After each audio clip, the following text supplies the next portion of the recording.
All right, let's dive into Genshin Impact. The game's 5th anniversary is finally here, and with it, we're getting a massive update called Luna Eye. It's supposed to be the start of a whole new chapter. But, this anniversary gift, it seems to be hiding a pretty controversial catch, one that has the entire community completely split. Let's break it all down.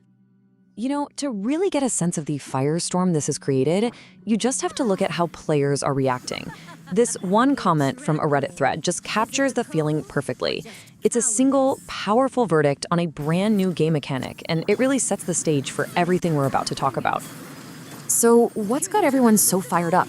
Well, version 6.0 brings a truly stunning new region to explore and a ton of free anniversary rewards. We love to see it.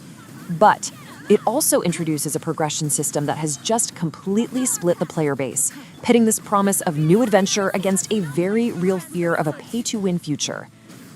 Okay, but before we dive headfirst into all that controversy, let's talk about the good stuff, and there's a lot of it. First up, let's head to the new region, Nod Cry. This new region, Nod Cry, is absolutely packed with lore. This isn't just another map expansion. It's this mysterious area way down in southern Snaya that's designed to tie together some of Genshin's biggest mysteries, especially everything surrounding the ancient Three Moon Sisters.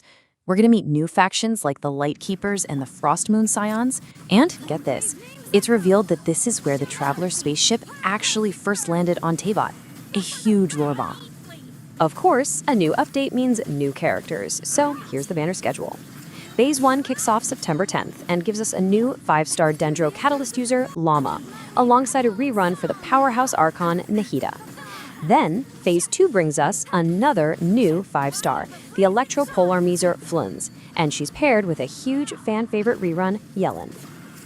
And listen, this is a big deal for a lot of players. Making her debut in Phase 2 is Aishono, the first-ever 4-star Hydro Claymore user.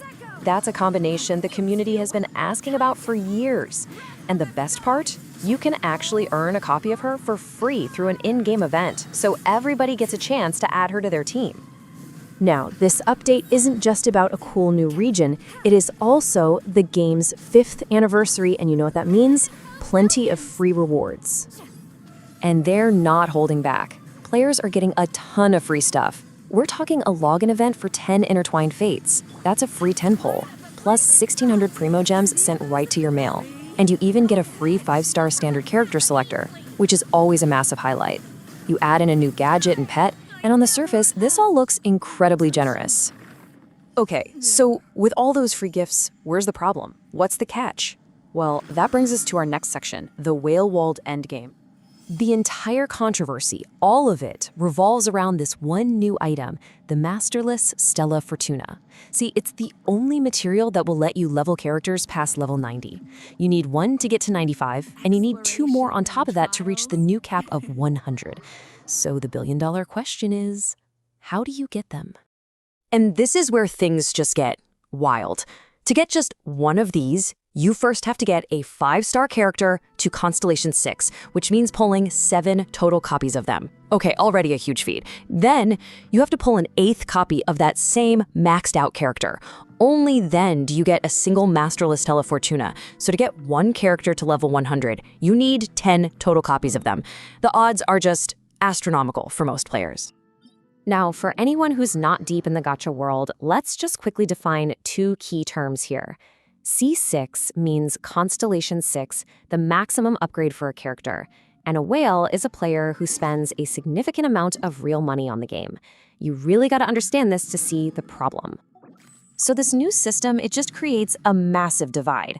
For free-to-play or low-spending players, getting even one C6 5-star is an incredibly rare achievement, which makes this item pretty much impossible to obtain. Level 90 is effectively their ceiling. For whales, though, they can just spend money to specifically target duplicate characters and unlock that new level 100 power. So why does this matter so much? Who cares about level 100, right? Well, the core concern that's just ripping through the community is the fear that future endgame content, new bosses, harder abyss floors, might be balanced around these level 100 characters. And if that happens, it would basically create a pay-to-win barrier, locking the vast majority of the player base out of the game's biggest challenger. Which brings us to our final section, and really the heart of the entire debate. Is this generosity or is it greed? During the update livestream, the developers offered a very different perspective on all of this. One of the combat designers, known as Aquaria, framed their philosophy this way, suggesting their motivations go way beyond just pure profit.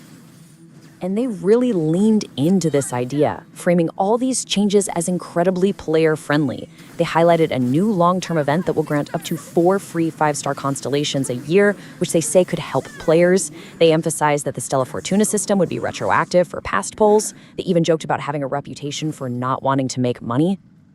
They even doubled down on this idea of legacy over profit, trying to position Genshin as something more than just a typical game. But the community's reaction tells a very different story. Don't get me wrong, people love the new region and its lore, and they're definitely excited for the free anniversary rewards. But overshadowing all of it is this huge, massive concern about the game's new pay-to-win direction. And that's really the crucial point here, isn't it?